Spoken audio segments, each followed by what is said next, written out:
Hi అండి అందరికీ. ఈ వీడియోలో ఏంటిదనంటే నార్మల్‌గా ప్రీవియస్ వీడియోలో చెప్పినటువంటి మంత్రం తెలుగులో పెట్టండి అన్నయ్య అని చెప్పడం జరిగింది. సో, ఆ మంత్రం అనేది ఇప్పుడు నేను ఇక్కడ మీకు ఫోటోలో షో చేయడం అనేది జరుగుతది. ఇది అందరూ అడిగిర్రు. అందుకే పెట్టడం జరుగుతుంది. చూసి కొద్దిగా మీరు మంచిగా ఉన్నప్పుడు మాత్రమే ట్రై చేయండి. మంత్రాలు ఏవైనా మనం నీతిగా ఉన్నప్పుడు, నియతిగా ఉన్నప్పుడు అంటే క్లీన్‌గా ఉన్నప్పుడు, మంచిగా నీట్‌గా ఉన్నప్పుడు మాత్రమే చేయాల్సి ఉంటది. అయితే ఈ వీడియో తర్వాత నార్మల్‌గా ఇప్పుడు నెక్స్ట్ వీడియో ఏంటిదనంటే సవారీ శక్తితో దయ్యాన్ని ఎట్లా విడిపించాలి. అంటే నార్మల్‌గా దయ్యం అనంటే ఏదైనా దుష్టశక్తి కావచ్చు. ఎవరి మీదైనా అటాక్ అయితది కదా! Negative energy. దాన్ని మనం ఎట్లా రిమూవ్ చేయాలి. అది కూడా సవారీతోటి నార్మల్‌గా మనం ఏం చదవాలి, ఎట్లా తీసేయాలి అనే దాని గురించి ఈరోజైతే మనము ఈ వీడియోలో అయితే క్లారిటీగా అయితే తెలుసుకుందాము. ఈ ప్రొసీజర్ అనేది నార్మల్‌గా నేను యూజ్ చేసే ప్రొసీజరు నేను ఇప్పటివరకు చాలా ఇట్లాంటివి తీసేయడం ఇట్లా చేయడమే జరిగింది. సో, దాన్ని బేస్ చేసుకొని నా విధానం మాత్రమే చెప్తున్నాను. అంటే ఎవరి విధానం వాళ్ళది.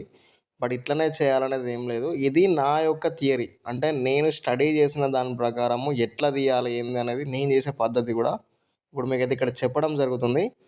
ఇక్కడ ఫస్ట్ ఏంటిదనంటే నార్మల్‌గా ఏదైతే ఒక నెగెటివ్ ఎనర్జీ అంటే అది దయ్యమే కావచ్చు, దుష్టశక్తి కావచ్చు, ఆత్మే కావచ్చు, ఇంకేమన్నా కావచ్చు. అట్లాంటిది ఎవరినైనా ఆవహించినప్పుడు అంటే ఎవరికైనా ఇట్లా పట్టినప్పుడు అది జిన్నే కావచ్చు, ఇంకేదైనా కావచ్చు.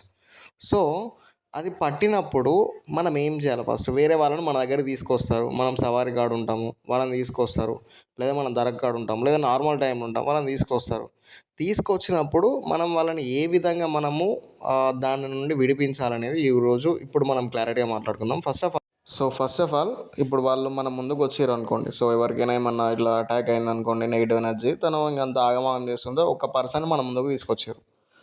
తీసుకొచ్చినప్పుడు మనం సవారి మీద ఉన్నా ఎట్లున్నా నార్మల్గా ఉన్నా కానీ వాళ్ళు ఏం చేస్తారని అంటే బిహేవియర్ మనల్ని భయపెట్టే విధంగా చేస్తారు. అంటే మన మీదకి ఇట్లా కోపంగా చూడడము, లేకపోతే వాళ్ళు మనల్ని ఇట్లా ఇట్లా ఇట్లా మీదికి రావడము, లేకపోతే గట్టిగా అరవడము, ఇట్లా చేస్తూ ఉంటారంట. మనం భయపడే విధంగా వాళ్ళు చేస్తారు. ఆ టైంలో ఏంటిదనంటే వాళ్ళని మనం కంట్రోల్‌లోకి తెచ్చుకోవాలి. ఎట్లా అనంటే ఫస్ట్ మీ వాయిస్ తోటి వాళ్ళని భయపెట్టాల్సి ఉంటది. అంటే ఏందన్నా నువ్వు ఇంత భయపెట్టుడేంది అది దయ్యం కదా అని మీకు అనుకోవచ్చు కానీ నార్మల్‌గా మీ పవర్ ఏందో మీరు చెప్పాల్సి ఉంటది అక్కడ. అట్లా చెప్పినప్పుడు మాత్రమే అది మన కంట్రోల్‌కి వస్తది. ఎట్లా అనంటే ఇప్పుడు అది మనల్ని భయపెడుతుంది. ఇట్లా పట్టుకోవడానికో లేదా గొంతు పట్టుకోవడానికో వస్తుంది. లేకపోతే మన మీదికి వస్తుందనుకో, ఏయ్ చల్ అని నేను ఎవరు అనుకుంటున్నావు సంథింగ్ మీకు సవారి పేరు చెప్పడం కానీ, నీలాంటోళ్ళని చాలామందిని చూసినా నేను. నిన్నేందే అది ఇది అని మనమే గట్టిగా అరవడము, దాన్ని బెదిరించి కళ్ళు పెద్దగా చేసి బెదిరియడం ఫస్ట్ స్టెప్పు. ఇది బెదిరిస్తే అది బెదురుతదనంటే నార్మల్‌గా ఇప్పుడు అదే హైప్ అనుకుంటుంది. ఇప్పుడు మనకు సవారొస్తే ఎట్లయితే మనము కొద్దిగా ఒక 20% మన మైండ్ పనిచేసి మొత్తం సవారుంటదో, సేమ్ వాళ్ళ పరిస్థితి కూడా అట్లనే. ఆ నెగెటివ్ ఎనర్జీ వాళ్ళకి అటాక్ అయినప్పుడు ఆ 20% వాళ్ళ బ్రెయిన్ పనిచేస్తది. అండ్ వాళ్ళ బాడీ మొత్తం ఏం జరుగుతుందో వాళ్ళకి అర్థం కాదు. ఇంకా 80% ఆ నెగెటివ్ ఎనర్జీ ఉంటది. ముందు వాళ్ళ బ్రెయిన్‌ని మన కంట్రోల్‌లో తెచ్చుకోవాలి.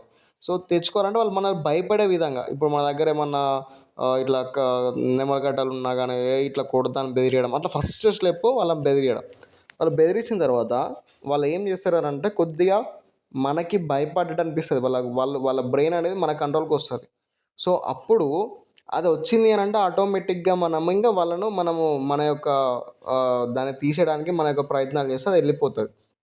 అంతేగాని అది రాంగానే ఏదో మనల్ని భయపెట్టంగానే మనం భయపడిపోయి దూరం జరగడము, లేకపోతే ఇట్లా మనం భయపడేటట్టు ఒక్క సెకండ్ అయినా జరిగినా గానీ మనం భయపడేటట్టు దానికి తెలిసిందేనంటే అది ఎవరి మాట ఇనదు. ఇంకా మనల్ని ఆగమాగం చేస్తది.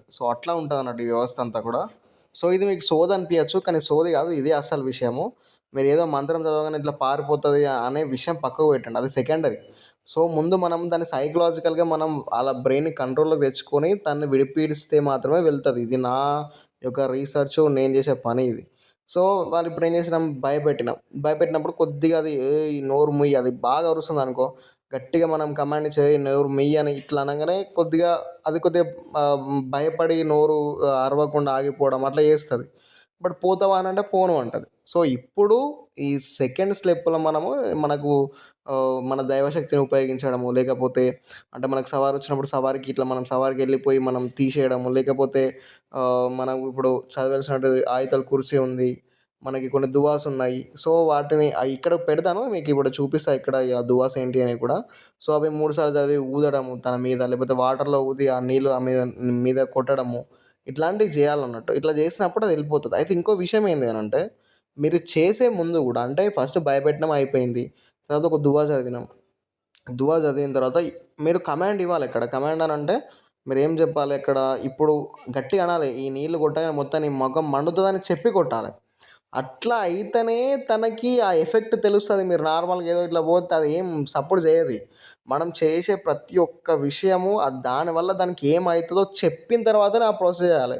ఇప్పుడు నేను ఇప్పుడు మా దగ్గర హంటర్ ఉంటది. మనం హంటర్‌తోని కొడతాను నీకు మొత్తం తో ఆగమాగం అయితావు చూడు అని ఒక దెబ్బేయాలి. అట్లా అట్లా చేస్తే మాత్రమే పోతది గానీ, నువ్వేదో ఇట్లా అని చేస్తే మాత్రం దానికి ఆ ఎఫెక్ట్ అనేది అవుపడదు. సో, వాళ్ళ బ్రెయిన్ ఎప్పుడైతే మన కంట్రోల్‌కి వస్తదో అప్పుడు మన వాయిస్ తోటి కమాండ్స్ ఇచ్చుకుంటూ దాన్ని మనం మంత్ర విద్యలాగా లేకపోతే దేవుని శక్తి ఉపయోగించుకుంటూ తీసుకోవాలి. అయితే ఇంకో డౌట్ ఏందనంటే, అన్న సవార్ వస్తది కదా! సవార్ మీద ఉన్నప్పుడు మనకేం అర్థం కాదు కదా! అనంటే, నార్మల్‌గా డైరెక్ట్‌గా మనం సవార్ మీద ఉన్నప్పుడు ఏందంటే, అది తీసుకురాంగానే చల్ పోతావా పోవా, పోతావా పోవా అని మనం ఇట్లా చేయడం ఉంటది. అది లేట్ ప్రాసెస్ అది. చాలా లేట్ అయితది. అది పోవడము, పోను అంటది. ఇట్లా అంటది, అట్లా అంటది. మనం అట్లా చేత్తాం, ఇట్లా చేత్తాం, కొడతాం, తిడతాం అట్లా అదంతా కాకుండా సో, ఇది మనం రాంగానే మెచ్యూర్ బిహేవియర్ చేసేస్తే అది ఖచ్చితంగా వెళ్ళిపోద్ది. అంటే మనం దానిని ఫస్ట్ మన కంట్రోల్ తెచ్చుకొని తీసేస్తే మాత్రమే అది కరెక్ట్‌గా వెళ్ళిపోయి మళ్ళా రాకుండా ఉంటది. సో, ఈ విధంగా అన్నట్టు. ఇప్పుడు మనం తీసేసినాము, చెప్పినాము ఇప్పుడు ఆయితల కుర్సీ ఒక 3 సార్లు చదివిన వాటర్‌లో తీసుకున్నా నేను. తీసుకొని ఇప్పుడు నీకు కొట్టగానే మండుతది అని ఇట్లా మొత్తం కొట్టడము. అది మండినట్టు ఖచ్చితంగా దానికి మండుతది. సో, ఆ మొఖం మండినట్టు అయితా ఉంటది. ఇగ అప్పుడు మనము ఎందుకొచ్చినావు? ఏంది? చెప్తావా? చెప్పవా? లేకపోతే కొట్టాలనా? లేకపోతే ఇట్లా చదివి నీ మీద ఇట్లా ఇదేయాలనా? లేకపోతే కొరడాతోని కొట్టాలనా? అని బెదిరించాలి. సో, బెదిరించినప్పుడు అది భయపడి మనకు దాని ఇన్ఫర్మేషన్ మొత్తం చెప్పడం జరుగుతది. తర్వాత ఏంది అనంటే లాస్ట్ విషయము ఇక్కడ మనము దాన్ని మళ్ళీ రావు గదా! అనే ఒక మాట తీసుకోవాలి. సో, ఇక్కడ విషయం ఏంది అనంటే మాటలతోటే దాన్ని మన గ్రిప్‌కి తెచ్చుకోవాలి. సో, నువ్వు పోతావా? మళ్ళీ రావు గదా! అంటే అది రాను అనేదాకా దాన్ని మనం ఇబ్బంది పెట్టాలన్నట్టు. సో, ఇట్లనే. సో, ఇబ్బంది పెట్టిన తర్వాత నేను రానింగా అన్నప్పుడు మాత్రమే దాన్ని మన పొలిమేర కాడికి ఒకవేళ గట్టిగా దాని శక్తి హెవీగా ఉంటే మనకు తెలుస్తది కదా! సవారి మీద. సో, దాన్ని తీసుకెళ్ళి మనం పొలిమేర కాడ తీసేయడము. ఆ నిమ్మకాయల మీద దువా చదివి తీసేయడము, దానికి కొబ్బరికాయ ఇట్లా తిప్పి పడేయడము, అక్కడ పలగ్గొట్టడము. అది చేసి మనం తనని ఇంకా మనకు నెగటివిటీ కింద అది నెగటివిటీ పోగానే కూడా అది కింద పడిపోతది నార్మల్‌గా. కొంతమంది కింద పడిపోతది. కొంతమంది కళ్ళు ఇట్లా తిరిగినట్టు చేస్తా ఉంటారు. సో, అట్లా అన్నట్టు. అది అయిపోయినాక మనం క్లారిటీగా తననైతే తీసుకురావచ్చు. ఇప్పుడు నేను చెప్పినటువంటి మనం నార్మల్‌గా తీసేయడానికి వాడేటువంటి దువాలు ఏంటి అనంటే, ఆయితల్ కుర్సీ వాడతాము, దరూద్ వాడతాము. మరియు మనకి వసఫా, దిసఫా అనే సూర ఉంటది. సూరే సఫాత్ ఉంటది. సో, అట్లాంటివి కొన్ని ఆహ్, కొన్ని దువాలుంటాయి. సో, ఇక్కడ నేను పెడతా మీరు చూడండి. ఇవి మనం వాడేసి మనము అండ్ సూర్య ఫలక్, సూర్య నాస్ కూడా పనిచేస్తా ఉంటది. సో, ఇవన్నీ వాడతాం. సో, దీంట్లో ఏది వాడినా మనం ఆయుధాల కుర్చీ ఒక్కటి వాడి కూడా చేయవచ్చు. దానికి పవర్‌ఫుల్ శక్తి ఉంటది కాబట్టి. సో, ముందుగా ఇది ఎందుకు ఇట్లా చెప్తున్నానంటే నార్మల్‌గా ఇది హిప్నాటిజం లాగా వాళ్ళ బ్రెయిన్ ఎప్పుడైతే అన్‌కాన్షియస్‌కెళ్తదో సో, అప్పుడు మనము ట్రాన్స్‌లో ఉన్నప్పుడు వాళ్ళ బ్రెయిన్‌ని మనం కంట్రోల్‌లో తీసుకోవాలి. అప్పుడు తీసుకొని తీసేస్తే మాత్రమే అది క్లారిటీగా వెళ్ళడం జరుగుతది. అంతేగాని పోతదా పోదా, పోతదా పోవా అని అంటే అది గంట కాదు 2 గంటలు కూడా పట్టొచ్చు. నార్మల్‌గా అందరూ చేసేదైతే గదే చేస్తారు. కానీ ఇట్లా చేసి చూడండి. ఇది నా ఒపీనియన్. ఖచ్చితంగా మనకి ఒక మంచి ఎఫెక్ట్ అంటే అక్కడ ఉన్న దాంట్లో మీ మీ యొక్క సవారొచ్చే వాళ్ళ దాంట్లో మీరు మాత్రం ఇది యూజ్ చేస్తే మీకు ఇక్కడ ఒక స్థానం ఉంటది. అంటే ఏంటిదనంటే కరెక్ట్‌గా మీరు చేసే పద్ధతి ఇది అన్నట్టు. సో, దాన్ని సైకలాజికల్‌గా తీసేయాలి. అండ్ నార్మల్‌గా మనము ఆహ్, ఇట్లా తీసేయాలి. అంటే మంత్ర విద్య యూజ్ చేసి కూడా తీసేయాల్సి ఉంటది. సో, ఇట్లా అన్నట్టు. సో, ఇంకేమైనా డౌట్ ఉంటే నాకు కింద కామెంట్ చేయండి. Thank you so much for watching our video. So, ఇట్లాంటివి మనకు చాలా ఉంటాయి. నార్మల్‌గా లాస్ట్‌కి ఒక దువా పెట్టినాను. సో, మనకి సూరే ఫలక్, సూరే నాస్, మనకి ఆయితల్ కుర్సీ మీకు ఆన్‌లైన్‌లో దొరుకుతది. సో, ఈ దువా ఔజ్ బి కలిమతిల్లాహి తామ్మా ఈ దువా కూడా చాలా పనిచేస్తది మనకి.